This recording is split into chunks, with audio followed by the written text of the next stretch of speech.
তাজউদ্দিন আহমেদের মেয়ে শারমিনের লেখা এই বই 2012 সালে বেরোয়েছে। তখন কে? শেখ হাসিনা ক্ষমতায় না? এই বইয়ের 60 নম্বর পাতায় বলতেছে অডিও নিয়ে গেছে কে? তাজউদ্দিন আহমেদ। আর এই প্রসঙ্গে একটু বলে রাখি, তাজউদ্দিন আহমেদ কিন্তু একজন হাফেজে কোরআন, আমি জানি না আপনারা জানেন কি না, একজন হাফেজে কোরআন। সে বলতেছে আমি অডিও রেকর্ড নিয়ে গেলাম যে আপনি সারা দেশের জন্য যুদ্ধের ঘোষণাটা দেন। শেখ মুজিব উত্তরে কি বলল জানেন? শেখ মুজিব বলল, বাড়ি গিয়ে নাকে তেল দিয়ে ঘুমিয়ে থাকো, পরশুদিন হরতাল ডেকেছি। এই স্টেটমেন্ট যদি ভুল হতো তাহলে শেখ হাসিনার সময় তো এই বই প্রিন্টেড, এই বই বাজেয়াপ্ত হতে পারত। এই বইটার নাম বাংলাদেশের রাজনৈতিক হত্যাকাণ্ড, আশরাফ কায়সার। এই বই দেখেন, ইস কি নির্মমতা। আপনি এই বইয়ে পাতা নম্বর 48 কি বলতেছে দেখেন, একটা ছেলেকে জাসদের গুলি করে হত্যা করছে, তার বাবাকে বলছেন ছেলের মাথা কাট, মাথা কেটে ফেলে দিছে। তারপর সেই মাথা দিয়ে এই মুজিব বাহিনী সে মাথা দিয়ে ফুটবল খেলছে। এটা মতাদর্শ হতে পারে? 57 সালে বদমাইশ শেখ মুজিবুর রহমান, আমি একদম বদমাইশ শব্দটা ইউজ করলাম, বদমাইশ শেখ মুজিবুর রহমান ইন্ডিয়ার চক্রান্তে এই মুসলিম শব্দটা আওয়ামী লীগ থেকে বাদ দেওয়া হলেন। তার জন্য কী হলো? আওয়ামী লীগ ভেঙে গেল। ভেঙে কী হলো? মৌলানা ভাসানী যখন আওয়ামী লীগ করা হলো 49 সালে, তখন তো শেখ সাহেব ছিল না, তখন ছিল মৌলানা ভাসানী, হোসেন শহীদ সরওয়ার্দী, আবুল হাশেম, এনারা। জিব্বাত কোনো আদর্শ না, এটা মতবাদ, এটা কোনো মতবাদও না। দেখাচ্ছি আপনাকে, এটা হচ্ছে ওই যে মগজ ধোলাই দিছে সেজন্য আপনি এটা মতবাদ বলছেন, এবং এই মিথ্যাচারের জন্য আজকে এটা বলতেছেন আপনি মতবাদ। এটা হচ্ছে 72 সালে মুজিববাদের কথা প্রথম আসছে, স্বাধীনতার পরে তোফায়েল আহমেদ রাজ্জাক এনারা নিয়ে আসছে। আচ্ছা, আমি তার আগে যাওয়ার আগে আপনাকে বলি, কেন বললাম আমি আওয়ামী লীগ কোনো মতাদর্শ না, শেখ মুজিবের কোনো মতাদর্শ ছিল না, মুজিববাদ বলে কিছু ছিল না। যা কিছু, এটা কিছু অপরাজনৈতিক বুদ্ধিজীবীর তৈরি, এবং এটা সম্পূর্ণ ইন্ডিয়ার তৈরি। কেন এই কথাটা বললাম? আমি মুসলিম লীগ বা ওর সাথে বলবো না, আওয়ামী লীগের শুরুটা কি? আওয়ামী লীগের প্রথম নামটা কি ছিল? আওয়ামী মুসলিম লীগ। আওয়ামী মুসলিম লীগ 49 সালে। এরপর আপনি সেই আওয়ামী মুসলিম লীগ নিয়ে আপনি 54 সালে ইলেকশন করলেন, যুক্ত ফ্রন্টের ইলেকশন। সো 57 সালে যখন এই মুসলিম শব্দটা বাদ দিয়ে দেওয়া হলো, দিয়ে একটা সেকুলার নেচার নিয়ে আসা হলো। আমাদের ভাগ্য হচ্ছে দ্বিজাতি তত্ত্বের ভিত্তিতে। আপনি তার 10 বছরের মাথায় এসে আপনি সেকুলার হতে চান, তখনই মৌলানা ভাসানী ওখান থেকে সরে গিয়ে কি হলো, উনি ন্যাপ গঠন করলেন। এবার আসেন, সোহরাওয়ার্দী সাহেব মারা গেলেন কত? 63 সালে। যেই সোহরাওয়ার্দী সাহেব মারা গেলেন, সঙ্গে সঙ্গে শেখ মুজিবুর রহমান পুরা ক্ষমতাটাকে গ্র্যাব করে নিয়ে জেনারেল সেক্রেটারি হয়ে গেলেন আওয়ামী লীগের। তখন একটা নামমাত্র আব্দুর রশিদ তর্গবাগিসকে সেই সময় সভাপতি বানালেন। কেন এই কথাটা বলতেছে? আওয়ামী লীগ যে মতাদর্শ সৃষ্টি হলো, আওয়ামী মুসলিম লীগ, সেখানে কিন্তু আর আওয়ামী লীগ থাকলো না। তার 63 পরে কি হলো? 63 পর দেখেন 62 সালে ফারাক্কাবাদ হলো, ফারাক্কাবাদের কাজ শুরু হলো। 65 সালে ভারত পাকিস্তান যুদ্ধ হলো। এই যুদ্ধের পর, এই যুদ্ধের সময় এই জিনিসটা পাবেন যে অনেকের বইয়ের মধ্যে আছে, বাংলাদেশ প্রতিদিনের এটা 24শে সেপ্টেম্বর 2014 সালে এই ঘটনাটা ছাপা হয়েছিল। যে আগরতলা ষড়যন্ত্র মামলা, এটা আসলে ষড়যন্ত্র না, ইন্ডিয়ার সাথে যে শেখ মুজিব নিজে এই পাকিস্তানকে ভাগ করার জন্যে এই এজেন্ডা নিয়েছিলেন, সেই এজেন্ডা বাস্তবায়ন কীভাবে হয়েছিল সেটা একটু শর্ট করে বলে দিই আপনাকে। ওনার নাম ছিল ফণীন্দ্রনাথ ব্যানার্জি, উনি আইপিএস অফিসার ছিল, আইজি ছিল ত্রিপুরার। এই ফণীন্দ্রনাথ ব্যানার্জি 65 সালে ইন্দিরা গান্ধী, 66 সালে ইন্দিরা গান্ধী ইংল্যান্ডে যায়, এবং সে সময় শেখ মুজিবুর রহমানও ইংল্যান্ডে যায়। যাওয়ার পরে ওখানে তারা ডক্টর তারাপদ বসুর বাসায় মিলিত হয়, এবং শেখ সাহেব কথা দেয় ইন্দিরা গান্ধীকে, যে কোনোভাবে হোক এই পাকিস্তানকে ভেঙে দেওয়া হবে, কিন্তু এক শর্তে, আমাকে প্রধানমন্ত্রী করতে হবে, আমাকে প্রধানমন্ত্রী করতে হবে। এখন দেখেন, আপনি এটা চিন্তা করেন যে এইভাবে একটা বাস্তবতা চিন্তা করেন যে ঢাকায় 3-4টা মেডিকেল কলেজ আছে, ইউনিভার্সিটি আছে, অনেক কিছু আছে। উত্তরবঙ্গ, সারা উত্তরবঙ্গ দক্ষিণবঙ্গ মিলে মাত্র একটা ইউনিভার্সিটি, রাজশাহী ইউনিভার্সিটি। তাহলে আমি যদি এখন বলি রাজশাহী মেডিকেল কলেজ, তাহলে আমি যদি এখন বলি এর শোষণ হচ্ছে, তো ঢাকায় বেশি হচ্ছে, আমার এদিকে কম হচ্ছে। এই সত্যটা দেখেন। শেখ হাসিনা ইভাপোরেটেড করছিলেন কাকে? পরিসংখ্যানকে। সেটা IMF ধরে ফেলে দেয়। IMF ধরে ফেলে দিয়ে বলে না, তোমার অ্যাকচুয়াল জিডিপি কোনো দিনই 7 বা 8% না, তোমার অ্যাকচুয়াল জিডিপি 4%-এর নিচে। তারা বারবার IMF কাগজ চায়, কিন্তু কাগজ দেয় না। ঠিক শেখ সাহেবের সময় শেখ সাহেব করলেন কি, সারা পূর্ব পাকিস্তানের মানুষকে বললেন করাচির রাস্তা সোনা দিয়ে তৈরি, করাচির রাস্তা সোনা দিয়ে তৈরি, আর আমাদের দিকে কিছু হচ্ছে না, আমাদের দিকে কিছু হচ্ছে না।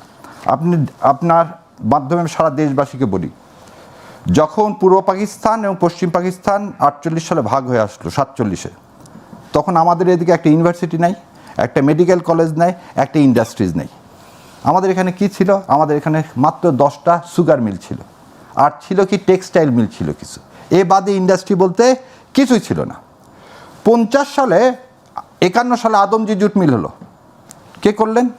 51 সালে প্লাটিনাম খুলনা অঞ্চলে 12টা জুট মিল হলো, ক্যাডেট কলেজ হলো 7টা, ইউনিভার্সিটি হলো 7টা, ইঞ্জিনিয়ারিং কলেজ হলো 7টা, তারপরে আপনি medical college, sugar mill, tobacco, total হচ্ছে 77টা বড় ইন্ডাস্ট্রিজ হলো। তারপরে বলছে BMT, Bangladesh machine tools factory, ordnance factory, সব কার করা?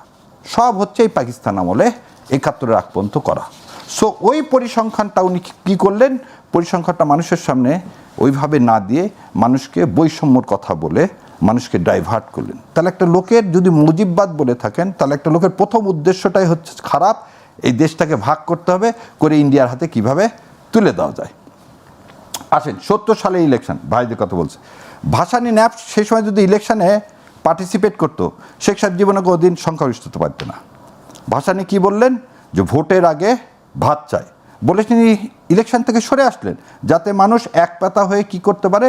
ভোট দিতে পারে, তাই তো? আচ্ছা, 71 সালে আমরা 70 সালে মেজরিটি পাইলাম। মেজরিটি পেয়ে আমাদেরকে ক্ষমতায় যাওয়ার কথা, পাকিস্তান আমাদেরকে ক্ষমতায় যেতে দিলেন না। এবং পাকিস্তান 25 তারিখ রাতে আমাদের এখানে ক্র্যাকডাউন করলেন, যেটা ধিক্কারজনক, অবশ্যই নিন্দনীয়। কিন্তু কেন 25 তারিখ রাতের বেলায় এই ক্র্যাকডাউন করলেন, এ কথা কিন্তু কেউ বলল না। 25 একটু মনে করে রাখেন, 14 তারিখে এই ঢাকায় বিহারিদের উপরে, ঢাকা, সৈয়দপুর, সান্তাহার, এই 3 জায়গায় বিহারিদের উপরে অত্যাচার চালানো হলো, বিহারিদেরকে কি করা হলো? নিশ্চিহ্ন করা হলো। এবং সেই দিন বিহারি মারা গেছে প্রায় 6 থেকে 7 হাজার।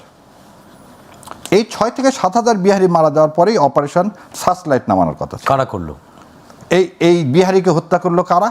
সেটা যদি এখন বলেন, সমস্ত ইতিহাস বলতেছে এই মুজিববাদের লোকজনরা। তাজউদ্দিন আহমেদের মেয়ে শারমিনের লেখা এই বই, এই বই 2012 সালে বেরোয়েছে। তখন কে? শেখ হাসিনা ক্ষমতায় না? এই বইয়ের 60 নম্বর পাতায় বলতেছে অডিও নিয়ে গেছে কে? তাজউদ্দিন আহমেদ। আর এই প্রসঙ্গে একটু বলে রাখি, তাজউদ্দিন আহমেদ কিন্তু একটা হাফেজে কোরআন, আমি জানি না আপনারা জানেন কি না, একজন হাফেজে কোরআন। সে বলতেছে আমি অডিও রেকর্ড নিয়ে গেলাম যে আপনি সারা দেশের জন্য যুদ্ধের ঘোষণাটা দেন। শেখ মুজিব উত্তরে কি বলল জানেন? শেখ মুজিব বলল, বাড়ি গিয়ে নাকে তেল দিয়ে ঘুমিয়ে থাকো, পরশুদিন হরতাল ডেকেছি। এই স্টেটমেন্ট যদি ভুল হতো, তাহলে শেখ হাসিনার সময় তো এই বই প্রিন্টেড, এই বই বাজেয়াপ্ত হতে পারতো। 25 তারিখে সে অ্যারেস্ট হয়েছে না সে সারেন্ডার করছে, এই বিতর্কে যাও না। কারণ এই বইয়ে বলতেছে সুটকেস মুজিব কাকুর জামা কাপড় ভরে দিলেন কে? আন্টি। তাহলে জামা কাপড় গুছায় নিয়ে বসে আছি আমি, আমাকে অ্যারেস্ট করা হবে। আপনাকে অ্যারেস্ট করে নিয়ে গেল। এবারে দেখেন, অ্যারেস্ট করে তো আপনি কোথায় চলে গেলেন? পশ্চিম পাকিস্তানে। মুজিবনগর সরকার গঠন হলো 10 তারিখে। আপনার নির্দেশনা কিন্তু মুজিবনগর সরকারও গঠন হয়নি। আচ্ছা, আমি নিউ ইয়র্ক টাইমসের একটা পেপার পেয়েছিলাম কিছুদিন আগে, আমাকে আমেরিকান এক বন্ধু পাঠিয়েছিল। সেই পেপারসে লেখা আছে যে Nixon put pressure on the Pakistan government to hand over the power to Sheikh Mujib. কবে এটা করছে তারা? সেপ্টেম্বর মাসে। ইয়াহিয়া খানকে নিক্সন বলতেছেন ওই কনভারসেশনে যে you have to hand over the power to Sheikh Mujib. When this conversation is going on, সেই সময় ইন্ডিয়া দেখলো আরে সব ক্ষমতা যদি হ্যান্ড ওভার করে দেয় শেখ মুজিবকে, তাহলে তো পাকিস্তানকে ভাগ করা যাবে না। ইন্ডিয়া এসে কি করলেন, আক্রমণ করলেন। এবং আরেকটা জিনিস বলি, জাতির কাছে সবসময় সবাই বলতেছে যে জয়েন্ট ফোর্সের কাছে সারেন্ডার করা হয়েছে 16ই ডিসেম্বর। 16ই ডিসেম্বর জয়েন্ট ফোর্স বলে কোনো কিছু নেই, মিত্র বাহিনী বলে একটা মুখে মুখে ছিল, there is nothing call joint. এবং এই যে জয়েন্ট ছিল না, তার এই লাইনটা বলে দিই, দ্য সারেন্ডার ইনক্লুড পাকিস্তান কার কাছে করতেছে, lieutenant general Jagjit Singh or general officer commanding in chief of the India, মানে ভারতের কাছে শেখ মুজিবকে ক্ষমতা হস্তান্তর করার জন্য। কিন্তু তার আগে তো মেজর জিয়াউর রহমান স্বাধীনতার ঘোষণা দিয়ে ফেলেছিলেন তার আগে। না আমরা তো মার্চ মাসে, আমি বলতেছি যে তখন তো আমাদের যুদ্ধ চলতেছে, তখন কিন্তু আমরা ইন্ডিপেন্ডেন্স পাইনি। বাংলাদেশ তখন একটি পতাকা, আমরা একটা পতাকা, একটা মানচিত্র আমরা ধারণ করতেছি। আমি বলতেছি যে এই সত্যটাকে, শেখ মুজিব ক্ষমতার লোভে অনেক কিছু করতে পারতো। I want to show the how Sheikh Mujib is a crook and লোভী মানুষ। আমার সাথে বাংলাদেশের স্বাধীনতা না, আমাদের স্বাধীনতা আমরা অর্জন করছি, কিন্তু কথা হলো 16ই ডিসেম্বর আমার স্বাধীনতা আমি অর্জন করছি। ইমেজি ওসমানী আমার কি সর্বাধিনায়ক, কামরুজ্জামান, তাজউদ্দিন, নজরুল ইসলাম সবাই আছেন। 16 তারিখে কি জন্য আপনি ইন্ডিয়ার কাছে হস্তান্তর করলেন, ইন্ডিয়ার কাছে সারেন্ডার করলেন কেন? ইন্ডিয়া সমস্ত সিনেমায় কেন দেখায় যে এই যুদ্ধ হচ্ছে পাকিস্তান ইন্ডিয়ার মধ্যে যুদ্ধ? আজ পর্যন্ত কেউ কি তার প্রতিবাদ করছে? আওয়ামী লীগ প্রতিবাদ করছে? করেনি। আওয়ামী লীগ তার কোলে বসে আছে। আচ্ছা, প্রতিবাদ কি জিনিস দেখেন, স্বাধীনতা হলো 10 তারিখে উনি ফিরে আসলেন বাংলাদেশে, 10 জুন দিল্লি হয়ে। ফিরে এসে উনি কোনো শপথ নিলেন না, না নিয়ে 11 তারিখে প্রভিন্সিয়াল অর্ডার পাস করলেন এবং নিজেকে সেখানে কি ঘোষণা করলেন, রাষ্ট্রপতি ঘোষণা করলেন। তাহলে যে শপথ নেয়নি, একটা প্রথম অবৈধ রাষ্ট্রপতি হলেন কে? শেখ মুজিবুর রহমান। এই যে আমি সে 48 থেকে এই 71 পর্যন্ত, এর মধ্যে মুজিববাদ আসলো কোথায়? মুজিবুর রহমানের নিজের কোনো আইডিওলজি কোথায়? একটা আইডিওলজি তো থাকতে হবে। 6 দফা কি মুজিববাদের? না। 69 সালে যে গণ অভ্যুত্থান হলো মুজিববাদের? না। মুজিববাদটা পাওয়া গেল কোথায়? এবার আসে 72 সালে কনস্টিটিউশন। এই কনস্টিটিউশন ইন্ডিয়ার তৈরি করে দেওয়া। এই কনস্টিটিউশন তৈরির ভার দেওয়া হয়েছিল ব্যারিস্টার সিদ্ধার্থ শঙ্কর রায়কেও, এবং এটা হচ্ছে এই ইয়ার চেম্বার থেকে এটা ড্রাফট করে দেওয়া হয়। আরে আল্লাহ, ডিপি ধরত ছিল এটা জেনিংসের চেম্বার থেকে, কারণ জেনিংস হচ্ছে শ্রীলঙ্কা, নেপাল, ইন্ডিয়া, পাকিস্তান সবার কনস্টিটিউশন করে দিল। কেন এই কথা বললাম? এলএফও ছিল তো ইসলাম, এবং ইসলাম বিরোধী কোনো কিছু তুমি করতে পারবে না। তুমি এর মধ্যে ধর্মনিরপেক্ষতা, সমাজতন্ত্র ঢুকালা কিভাবে? আসেন, একটা কনস্টিটিউশন যদি কোনো জাতির প্রমলগেটেড করা হয়, তাকে গণভোটে দিতে হয়। আপনি গণভোটে দিলেন না। একটা কনস্টিটিউশন কমিটিতে একজনকে রাখলেন, কাকে? সুরঞ্জিত সেনগুপ্তকে। সুরঞ্জিত সেনগুপ্ত সেখানে সাইন করলেন না। একটা কমিটি করা হলো, মৌলানা আব্দুল হামিদ খান ভাসানী, তাজউদ্দিন আহমেদ খন্দকার, মুস্তাক, মনীষী, মুফাজ্জেল আহমেদ, মনোরঞ্জন ধর। একজনকে একটা লাইন বলতে দিলেন না আপনি কনস্টিটিউশন সম্পর্কে, আপনি কনস্টিটিউশন দিয়ে দিলেন। 73 সালে ইলেকশন, মুস্তাফ সাহেবকে জিতানোর জন্য ব্যালট বাক্স হেলিকপ্টার করে আপনি ঢাকায় নিয়ে আসলেন। এবার আসেন 25,000 জাসদ কর্মীকে কি করলেন? আপনি হত্যা করলেন। পার্লামেন্টে দাঁড়ায় বলতেছেন কোথায় সিরাজ শিকদার? আপনি যে মুজিব বাহিনীর কথা বললো, মুজিববাদ, দেখেন এই বইটার নাম বাংলাদেশের রাজনৈতিক হত্যাকাণ্ড, আশরাফ কায়সার। এই বইয়ে দেখেন ইস কি নির্মমতা। আপনি এই বইয়ে পাতা নম্বর 48 কি বলতেছে দেখেন, একটা ছেলেকে জাসদের গুলি করে হত্যা করছে, তার বাবাকে বলছেন ছেলের মাথা কাট, মাথা কেটে ফেলে দিছে। তারপর সেই মাথা দিয়ে এই মুজিব বাহিনী সে মাথা দিয়ে ফুটবল খেলছে। এটা মতাদর্শ হতে পারে? এটা মতাদর্শ হতে পারে না, ভ্রান্ত আদর্শ হলে, মতাদর্শ হতে গেলে আদর্শ জিনিস হতে হবে, ভুল জিনিস কোনদিন আদর্শ হতে পারে না। আপনি এখন আসেন 75 সালে তিনি কি করলেন? বাকশাল গঠন করলেন, একদলীয় শাসন ব্যবস্থা কায়েম করলেন, আর একটা মুসলিনী হিসাবে তিনি আবির্ভূত হলেন। আর একটা, সেটা তো তার কোনো মতাদর্শ না। মুসলিনী বা হিটলারের আদর্শ যদি তিনি অ্যাডপ্ট করেন, তাহলে বলতে হবে সেটা হিটলারের আদর্শ। মুজিববাদের আদর্শ কোথায়? Awami League did not based on any আদর্শ।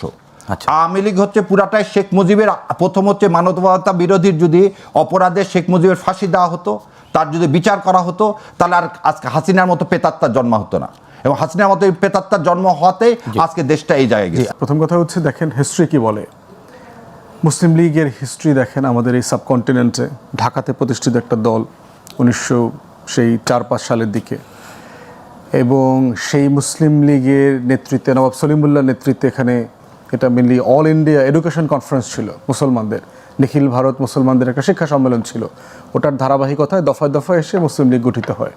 এই আজকে ঢাকা বিশ্ববিদ্যালয়ের শাহবাগ এইসব অঞ্চলে আপনার তখনকার তার বাগান বাড়িতে সম্মেলনটা হয়েছিল। সেই মুসলিম লীগের নেতৃত্বে আপনার বঙ্গভঙ্গ হয়। বঙ্গভঙ্গ মানে হচ্ছে পূর্ববঙ্গ এবং আসাম মিলে একটা প্রশাসনিক ইউনিট, মূলত বাঙালি মুসলমান এবং বাঙালি নিম্নবর্ণের হিন্দু যারা অবহেলিত ছিল এই জনগোষ্ঠীকে আপলিফ্ট করবার জন্য এই মুসলিম লীগের নেতৃত্বে ঢাকা বিশ্ববিদ্যালয় হয়েছে 1921 সালে। লম্বা লড়াই ছিল, নবাব সলিমুল্লাহ 600-650 একর জমি দিয়েছেন, টাকা পয়সা দিয়েছেন, বড় লাটের সাথে ঝগড়া বিবাদ করতে গিয়ে উনি গুলিবিদ্ধ হয়ে শহীদ হয়েছেন। এই মুসলিম লীগের নেতৃত্বে 1940 সালে লাহোর প্রস্তাব দেওয়া হয়। 46 সালে বাংলাতে, বেঙ্গলে যে আমাদের যে প্রভিন্সগুলো ছিল মুসলিম মেজরিটি প্রভিন্স, 1946 সালে সেটা হচ্ছে বেঙ্গল। সোহরাওয়ার্দী সাহেব প্রাইম মিনিস্টার হলেন, কোয়ালিশনে হলেন, ডাইরেক্ট অ্যাকশন ডে হইল। 47-এ এই মুসলিম লীগের নেতৃত্বে আপনার পাকিস্তান রাষ্ট্র হইল।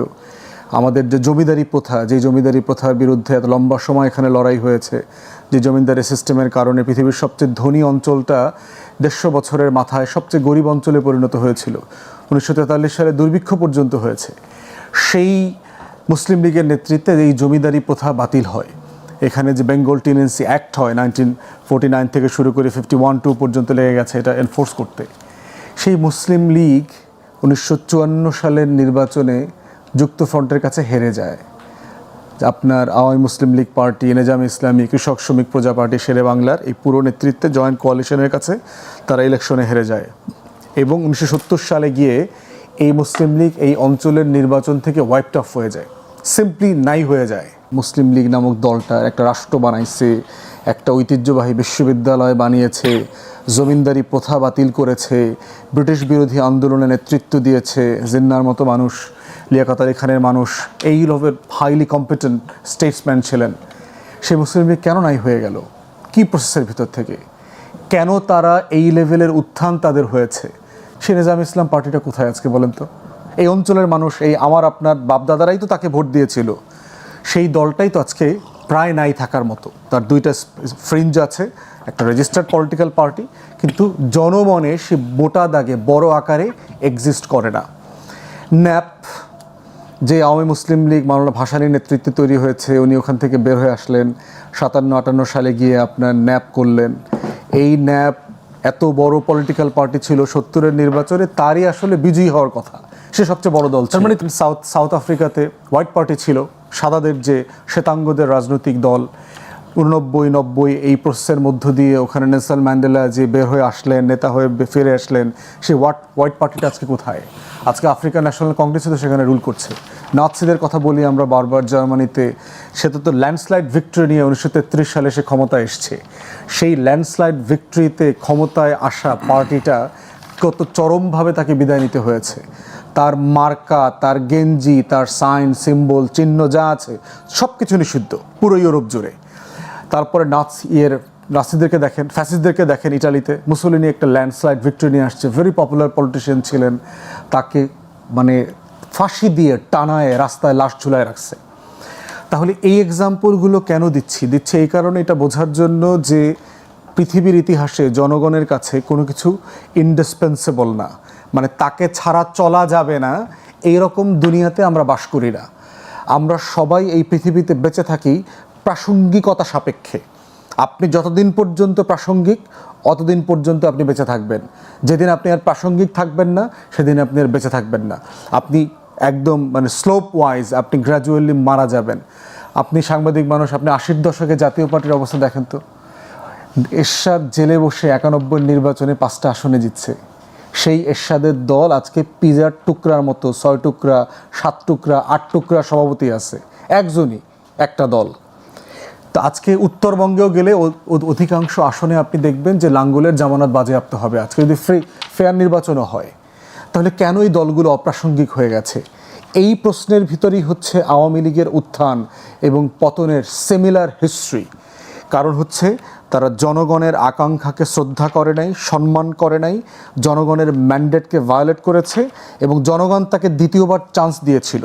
৭২ থেকে ৭৫-এর ফ্যাসিবাদ কায়েম করবার পরেও, শেখ পরিবারের এত দুঃখজনক ইভেন্ট ঘটবার পরেও ৯৬ সালে আওয়ামী লীগকে জনগণ আরেকবার ক্ষমা করে সুযোগ দিয়েছিল।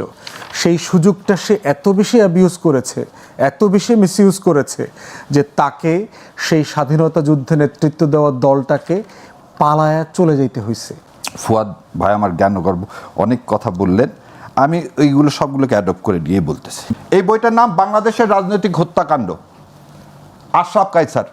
এই বইয়ে দেখেন ইস কি নির্মমতা। আপনি এ বইয়ে পাতা নম্বর 48 কি বলতেছে দেখেন, একটা ছেলেকে জাসদের গুলি করে হত্যা করছে, তার বাবাকে বলছেন ছেলের মাথা কাট, মাথা কেটে ফেলে দিছে। তারপর সেই মাথা দিয়ে এই মুজিব বাহিনী সে মাথা দিয়ে ফুটবল খেলছে। এটা মতাদর্শ হতে পারে? এটা মতাদর্শ হতে পারে না, ভ্রান্ত। আদর্শ হলে, মতাদর্শ হতে গেলে আদর্শ জিনিস হতে হবে, ভুল জিনিস কোথায় আদর্শ হতে পারে না। আপনি এখন আসেন ৭৫ সালে তিনি কি করলেন? বাকশাল গঠন করলেন, একদলীয় শাসন ব্যবস্থা কায়েম করলেন, আর একটা মুসলিম হিসাবে তিনি আবির্ভূত হলেন। আর একটা, সেটা তো তার কোনো মতাদর্শ না। মুসলিনি বা হিটলারের আদর্শ যদি তিনি অ্যাডপ্ট করেন তাহলে বলতে হবে সেটা হিটলারের আদর্শ। মুজিববাদের আদর্শ কোথায়? Awami League did not based on any আদর্শ। আওয়ামী লীগ হচ্ছে পুরাটাই শেখ মুজিবের, প্রথম হচ্ছে মানবতা বিরোধীর যদি অপরাধে শেখ মুজিবের ফাঁসি দেওয়া হতো, তার যদি বিচার করা হতো, তাহলে আর আজকে হাসিনার মতো পেতাত্তার জন্ম হতো না। এবং হাসিনার মতো পেতাত্তার জন্ম হওয়াতে আজকে দেশটা এই জায়গায় গেছে। ৪৯ সালের ২৩শে জুন যখন আওয়ামী মুসলিম লীগ গঠিত হয়, তার যেটা তখনকার যে ম্যানিফেস্টো অথবা রাজনৈতিক প্রস্তাবনা যেটা যদি দেখেন, সেখানে আল্লামা শামসুল হক সাহেব, ওটা ওনাদের জেনারেল সেক্রেটারি ছিল, মাওলানা ভাসানী সভাপতি ছিল, উনি সেক্রেটারি ছিলেন। উনি খুব বড় আলেম ছিলেন, বড় স্কলার মানুষ, পণ্ডিত লোক ছিলেন। এবং ওই আওয়ামী লীগের প্রস্তাবনাটা কিন্তু উনি লিখেছেন এবং উনি ওখানে প্রস্তাব করছেন, ওখানে সমালোচনা করা হচ্ছে যে মুসলিম লীগের উপরে যে দায়িত্ব ছিল পাকিস্তানকে একটা ইসলামিক প্রজাতন্ত্র করা, এইটা গত ২ বছরে করার ব্যাপারে তারা ব্যর্থ হয়েছে।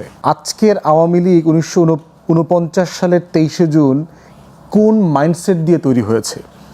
আসলে কি এটা বিশ্বাসের জায়গা থেকে লিখেছে? দ্বন্দ্বটা এখানে ছিল না। যেই মানুষগুলো মুসলিম লীগ থেকে বের হয়ে এসে আওয়ামী মুসলিম লীগ করলেন ২ বছরের মাথায়, এই মানুষগুলো সবাই কিন্তু আপনার পাকিস্তান আন্দোলনের নেতাকর্মী ছিলেন। আপনার মুসলিম লীগের আসামের সভাপতি ছিলেন মাওলানা ভাসানী। আসাম যে প্রভিন্সিয়াল অ্যাসেম্বলি ছিল সেখানে তিনি সদস্য ছিলেন। শেখ মুজিব তো সোহরাওয়ার্দীর ডান বাম হাত কিছু একটা যা বলি টলি আর কি, এগুলো ছিল টিল। এখানে রায়টে তার আত্মজীবনীতে সে যে কীভাবে রায়ট করছে, হিন্দুদের বাড়ি গাড়ি পোড়াইছে। নতুন দল করবার প্রয়োজনীয়তা কেন বোধ করলেন? সেই সংকটের জায়গাটা দেখেন এবং সেইটা কীভাবে আওয়ামী লীগের ভিতরে একটা ইনফিরিয়রিটি কমপ্লেক্স তৈরি করেছে। প্রধানতম হচ্ছে এখানে 2টা সংকটের জায়গা ছিল। একটা হচ্ছে মুসলিম লীগের আরবান, প্রগতিশীল, উচ্চবিত্ত শ্রেণী বনাম গ্রামগঞ্জ কৃষক পরিবার থেকে উঠে আসা নতুন প্রজন্মের শিক্ষিত কলেজ বিশ্ববিদ্যালয়ে পড়া ছেলেদের যে দ্বন্দ্বের জায়গা। এবং এই আরবান এবং মানে রুরাল এবং আরবানের একটা দ্বন্দ্ব প্রকট আকার ধারণ করে যখন 47-এর ইমিডিয়েট সময়টাতেই পাকিস্তান রাষ্ট্র হওয়ার পরেও সোহরাওয়ার্দী ফিরে আসেন নাই কলকাতা থেকে। কারণ সোহরাওয়ার্দী ছিলেন আওয়ামী লীগের আপনার সবচেয়ে প্রান্তিক জনগোষ্ঠীর নেতা। তারা যে উচ্চবিত্ত যারা আপার ক্লাস ছিলেন সেই সেকশনটাকে লিড করতেন হচ্ছে নাজিমুদ্দিন আহমেদ সাহেব। উনি উর্দুভাষী ছিলেন, বনেদি ছিলেন, জমিদার ছিলেন। এই যে একটা ক্লাস স্ট্রাগল ছিল, এই ক্লাস স্ট্রাগলের চাপায় এবং লিডারশিপের ঘাটতির কারণে এই শ্রেণীটা তখন নতুন পাকিস্তানে একটা অভিভাবকহীন অবস্থায় চলে আসে। যে তারা দেখে যে তারা যে মুসলিম লীগ করেছে, ওই যে ভাইয়ের রাজনীতি, ফ্রিঞ্জের নেতা পালায় গেছে, ওইরকম আর কি, নেতা আসে নাই। তখন তারা বোধ করছে যে আমাদের তো আসলে পলিটিক্স বাঁচায় রাখতে হবে। তো সেই জায়গাতে দেখেন তাদের লড়াইটা কোথায়। জমিদারি প্রথা বাতিল করা হবে, কৃষক শ্রমিকের অধিকার দেওয়া হবে, এবং পরবর্তীতে 54-এর নির্বাচনের আগে তারা মুসলিম শব্দটা উঠায় দিল। হিন্দু যে মাইনরিটি ভোট ছিল, একটা বিশাল ভোট ব্যাংক, তখন প্রায় 30-35% ভোট ছিল, তাদের ভোটকে অ্যাট্রাক্ট করে। কারণ হচ্ছে পেরেছে কিভাবে দেখেন, শেখ মুজিব এই দলটাকে, জনমুখী দলটা কিভাবে তৈরি করতে পারলো পাকিস্তান আমলে, লড়াই সংগ্রামের মধ্য দিয়ে। পূর্ব পাকিস্তানে তৈরি হওয়া প্রত্যেকটা আন্দোলন সংগ্রামে শেখ মুজিব চেষ্টা করেছে ওই মানুষগুলোর পাশে থাকার জন্য। শিক্ষক বলেন, ছাত্র বলেন, তার সাধ্যমতো চেষ্টা করেছে। কিন্তু সেই আন্দোলনে লড়াইতে মজলুম হয়ে 13-14 বছর জেল খাটা মানুষটা 72 সালে ফিরে আসলেন, যে ন্যূনতম শপথ নিয়ে কনস্টিটিউশনালি একটা সরকার গঠন করার প্রয়োজন মনে করেন নাই। উনি জমিদারি নিলেন, যিনি এসে এখানে দায়িত্ব টেক ওভার করলেন আর কি। একটা নির্বাচন করলেন 73-এ যেন তেনভাবে, একটা সংবিধান করলেন জাতির উপরে চাপাই দিলেন, যেটা ভাই বলেছেন ম্যান্ডেট নেন নাই। একটা কনস্টিটিউশন ফ্রেম করেছেন, যেটা আপনার রেফারেন্ডাম করা হয় নাই, ইলেকশনে ম্যান্ডেট নেওয়া হয় নাই। আপনি এরপরে বাকশাল করলেন, চতুর্থ যে 4th অ্যামেন্ডমেন্ট ছিল সেই সংশোধনী করলেন, সব দল নিষিদ্ধ করে দিলেন। তাহলে এই যে ওঠার পরে পড়ার যে পরিণতি, 96-তেও হাসিনা ক্ষমা চেয়ে ওইভাবে উঠেছে, ওঠার পরের পরিণতিটা কিন্তু ঠিক শেখ মুজিবের মতো। মানে আপনি যা যা করবার প্রতিশ্রুতি দিয়ে এসেছিলেন, ঠিক তার বিপরীতটা করেছেন। এই কারণে তো 24 হয়েছে। সিম্পল জিনিস, যে আপনি জনগণের ম্যান্ডেটকে শ্রদ্ধা করেন নাই, আপনি সংবিধানকে শ্রদ্ধা করেন নাই, গণতন্ত্রকে শ্রদ্ধা করেন নাই, ভোটকে শ্রদ্ধা করেন নাই, মানুষের ইচ্ছা অনিচ্ছাকে শ্রদ্ধা করেন নাই, বিরোধী দলকে পাত্তা দিচ্ছেন না, কাউকে রাজনীতি করতে দিবেন না। সব কিছুর উপরে আপনি একটা জিনিস কেয়ার করছেন, দিল্লি পাশে থাকলে আমাকে কেউ ঠেকাইতে পারবেন। যেমন ধরেন, আমরা যখন শুনি না যে আমাদের খুব কাছের মানুষ মারা গেছেন, ওইটা হচ্ছে মানে সে কাইন্ড অফ এ স্টার্ট হয় হচ্ছে ডিসবিলিফ দিয়ে। দেখবেন আমরা পুরোপুরি তাই নাকি, কী ব্যাপার, কালকে না দেখা হইলো, পরশুদিন একসাথে চা খাইলাম, সেদিন না রিক্সা থেকে নামতে দেখলাম। দেখবেন এই ধরনের কমেন্ট আমরা করি। It's starts with a kind of disbelief. Gradually কী হয়, এই শকটা ডাইলিউটেড হয়, ডাই ডাউন করে এমন একটা জায়গায় আসে, আমরা সবাই মেনে নেই যে আমার কাছের মানুষটা আসলে মারা গেছেন। I have to accept it. 40 দিন পরে মেজবানি খাওয়াই, বছরে বছরে স্মরণ সভা করি, এগুলো করি, কিন্তু এটা স্টার্টস উইথ দ্য শক। এখন এই শক থেকে এটা একটা জেনারেল স্টেটে নেমে আসতে আপনার রিকোয়ার্স টাইম, সময় লাগে। এইটা যদি একটা পার্সোনাল এক্সপিরিয়েন্সের জায়গাটা এরকম হয়, আপনি একটা কালেকটিভ জায়গা থেকে দেখেন যে আওয়ামী লীগের আমলে এই যে বিশাল ল্যাসপেন্সার গোষ্ঠী, আওয়ামী লীগের যে অলিগার্ক, আওয়ামী ফ্যাসিবাদের যে গণমাধ্যম, বুদ্ধিজীবী, ব্যবসায়ী, এই যে আমলা, দোসর, এই যে বিশাল গোষ্ঠী কীরকম হম্বধম্ব হয়ে চলেছে, আপনার সারা দেশবাসীকে বৃদ্ধাঙ্গুলি দেখিয়েছে। এই মানুষগুলোর স্টেট অফ মাইন্ডটা এখন দেখেন। দিতে পারি, আবার চাইলে মারা যেতে পারে। কিভাবে? 2জন লোককে ডেকে নিয়ে আসছে, একজনকে গর্দান কেটে ফেলছে, আরেকজনকে বলছে যাও তোমাকে রেখে দিলাম, তুমি বেঁচে গেলা। এটা হলো তার রব। শেখ হাসিনা নিজেকেও ওই রবের লেভেলে নিয়ে গেছে। 2041, 2030, 2021, দেখবেন এরকম সাল বলেছে না, এই সালটা হচ্ছে যে সে তাকে ফেরাউনের জায়গাতে নিয়ে গেছে, মমির জায়গাতে নিয়ে গেছে, যে আমি মরলেও এই রাষ্ট্র আওয়ামী লীগের পিরামিডের পূজা করবে, এখানে একটা আওয়ামী পিরামিড থাকবে।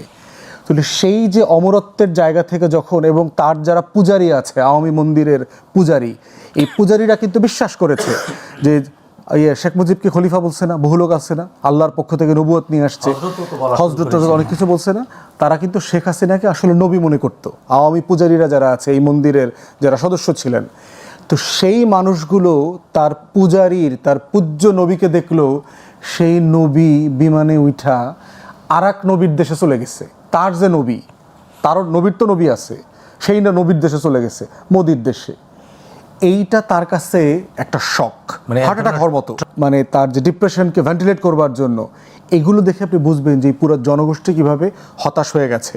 এবং এই হতাশাটা গ্র্যাজুয়ালি দেখবেন এরকম একটা ইভেন্টে, ধরেন 15ই আগস্ট একটু জাগ্রত হয়, মানে অমর, এইটা সেটা, বিনম্র শ্রদ্ধা, দেখছেন না, এরকম একটা বিনম্র শ্রদ্ধার শ্রেণী তৈরি হয়, আবার ডাই ডাউন করে, আবার একটু আপনার দেখবেন 3রা নভেম্বর আসছে, আবার একটু জায়গা ওঠে, আবার যখন এই 13ই নভেম্বর আসছে, এইবার মনে হয় দেশে বিপ্লব হয়ে যাবে।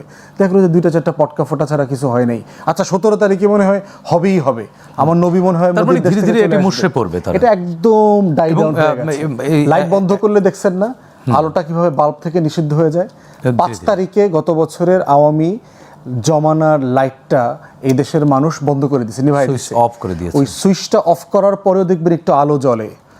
যখন পূর্ণিমা শেষ হয়ে যায় 15 তারিখের পরে, তখনও দেখবেন চাঁদ একটু একটু দেখা যায়, অবশ্য যখন শুরু হয়। তার মানে এখন এর মানে অস্তমিত, একদম পুরো অস্তমিত। একটা হচ্ছে ল্যাম্প নিববে কিনা, আর রাজনৈতিক বিভেদের কারণে সুযোগ আসবে কিনা। দেখেন, আমার কাছে সবসময় আমি মনে করি আওয়ামী লীগ হচ্ছে একটা মিথ্যা, একটা দুঃস্বপ্ন। কেন? আজকে এনডিটিভিতে জয় একটা স্টেটমেন্ট দিছে লেফট রাইট সেন্টারে, ওই ভিশু সোমের ওখানে, এবং সেখানে বলছে এই জাস্টিস হচ্ছে মকারি, বাংলাদেশের এই বিচার হচ্ছে মকারি। তো এটা শুনে আমার হঠাৎ মনে হলো, জয়ের জন্ম জানেন কত সালে? 71 সালের জুন মাসের 26 তারিখে। জয় কোথায় জন্ম হয়েছে জানেন? সিএমএইচে। 71 সালে মহান মুক্তিযুদ্ধ চলতেছে, শেখ হাসিনা সিএমএসে ভর্তি হয়েছে, জয় জন্মগ্রহণ করছে ঢাকা সিএমএসে। সেই ঢাকা সিএমএস কন্ট্রোল করে আর্মি। তাহলে শেখ সাহেবের সাথে আর্মির সংযোগ ছিল। এই যত বক্তৃতা মারছেন, এই সত্যটা বলেন না কেন? জয়ের জন্ম কিভাবে 71 সালে সিএমএচে হয়? প্রতারণার একটা সীমা থাকে। দ্বিতীয় কথা শুনেন, এই 71 সালে পুরাটা সময় এনারা ছিল ধানমন্ডিতে সাইদ সাহেবের বাসায়। টাকা কে দিয়েছে জানেন? পাকিস্তান গভর্নমেন্ট। ও, তখন লজ্জা লাগেনি পাকিস্তান গভর্নমেন্টের কাছে টাকা নিতে? শরণার্থী শিবিরে যাওনি কেন? শরণার্থী শিবিরে শেখ হাসিনা তোমার পরিবার গেল না কেন? তুমি কেন সিএমএসে এই সেবা নিলা তোমার বাচ্চা হওয়ানোর জন্যে? আর জয় তুমি বলো দিল্লির দাসত্ব। এবার আসেন দ্বিতীয় কথা, কেন বললাম যে শেখ মুজিব মারা গেছে, এদেশে মিষ্টি বিতরণ হয়েছে। 300 জন এমপি ছিল শেখ সাহেবের, একজন এমপি আল্লাহর ওয়াস্তে পদত্যাগ করেনি, বরং তারই মন্ত্রিসভা ক্ষমতা গ্রহণ করছে মুস্তাক, এবং তারই মন্ত্রিসভার লোকজন সবাই তো ক্ষমতা নিছে, মন্ত্রী হিসাবে শপথ গ্রহণ করছে। শেখ হাসিনা দেখেন, আমরা যাকে কোরআনের পাখি বলি, আল্লামা দেলোয়ার হোসেন সাইদি, উনি কি কোনো প্রধানমন্ত্রী ছিলেন? কোনো মন্ত্রী ছিলেন? কিছু না। তাকে যেদিন অন্যায়ভাবে জুডিশিয়াল কিলিং করার জন্য তাকে আপনি মৃত্যুদণ্ড দিলেন, সারা দেশে 200 নিরীহ মানুষ প্রাণ দিয়েছে। এটা কি ভালোবাসা ছাড়া আর কিভাবে সম্ভব? আপনি বললেন মতাদর্শ কোরআন এবং সুন্নাহর উপর থাকলে মানুষের জীবন, মানুষ জানে তাকে মরতে হবে। আজকে হাসিনার যেদিন এই দিল, ও জয় আবার ওখান থেকে বলছে লকডাউন ওয়াজ ভেরি সাকসেসফুল। আরে পাগল, এসে দেখ কোথায় লকডাউন হয়েছে। তোমার মায়ের মৃত্যুদণ্ড দেওয়া হয়েছে একটা জায়গায়, একটা লোক এসে বলছে আমি স্বেচ্ছায় কারাবরণ করব, একটা লোক এসে বলছে যে আমাকে গুলি করে মেরে ফেলে দাও। তার মানে মিথ্যা যদি ভাই খানিক্ষণ আগে বলো না, আর যদি চিৎকার করে ফেসবুকে একটু দিই তাহলে 5,000 টাকা। এস আলমের টাকা সব আছে ইন্ডিয়াতে, আর ইন্ডিয়া এটা বর্ডার দিয়ে আমার এখানে পাঠাচ্ছে। এই টাকা যতক্ষণ আসতে থাকবে, সেজন্য শোনেন, এই রায়ে আমি খুব একটা খুশি না। কেন খুশি না বলতেছি, এই রায় উচিত ছিল যতগুলো এমপি মন্ত্রী, শেখ হাসিনার যত স্থাবর অস্থাবর সম্পত্তি, আওয়ামী লীগের বঙ্গবন্ধু এভিনিউর সম্পত্তি, এই সমস্ত সম্পত্তি বাজেয়াপ্ত করে বিক্রি করে এই জুলাই যোদ্ধা যারা মৃত আহত হয়েছে তাদের মধ্যে ডিস্ট্রিবিউশন করে দেওয়া উচিত ছিল। এই পুলিশের আইজি, তাকে 5 বছর জেল, ভালো কথা, তারও তো সম্পদ আছে। যেসব পুলিশের বড় বড় কর্মকর্তা চাঁদাবাজির পুরো নেটওয়ার্ক কিন্তু এখনো আওয়ামী লীগের দখলে। আচ্ছা। কারণ গত 16 বছর যারা কোন দোকান কত টাকা চাঁদা দিয়েছে, কোন ইটের ভাটা, কোন জলমহল বালুমহলে কোন ঠিকাদারের কাছ থেকে কত টাকা চাঁদা উঠছে, এইটা গত 16 বছর যারা চাঁদাবাজি করে নাই তারা তো জানে না।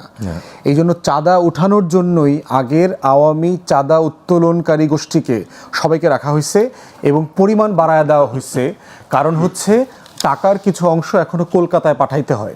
যারা চাঁদা উঠান তাদের অনেকে আমাকে এইটা পুরো অঙ্কটা বুঝায় বলছে যে চাঁদার পরিমাণ আগের থেকে বেশি কেন উঠায়। তাকে জিজ্ঞেস করলাম যে টাকা বেশি নিচ্ছ কেন? বলে যে আগের যারা চাঁদা উত্তোলনকারী আছে ওদের ফিজ আছে, আমারও একটা অংশ নিতে হয়। এর বাইরে যোগ হচ্ছে ওদের নেতারা আবার কলকাতায় এখন পলাতক, মালয়েশিয়াতে পলাতক। মানুষকে নাগরিক হইতে হবে। এই দেশ যে আপনার, এই দেশের সম্পত্তি যে আপনার, এই মালিকানাটা নিতে হবে। দরদ দিয়ে দেশটার জন্য কাজ করতে হবে। সোফায় বসে যদি মনে করেন যে অন্য কেউ এসে দিল্লির বিরুদ্ধে কথা বলবে, দেশটাকে সুজলা সুফলা শস্য শ্যামলা বানায় দিবে, এটা হবে না। জি।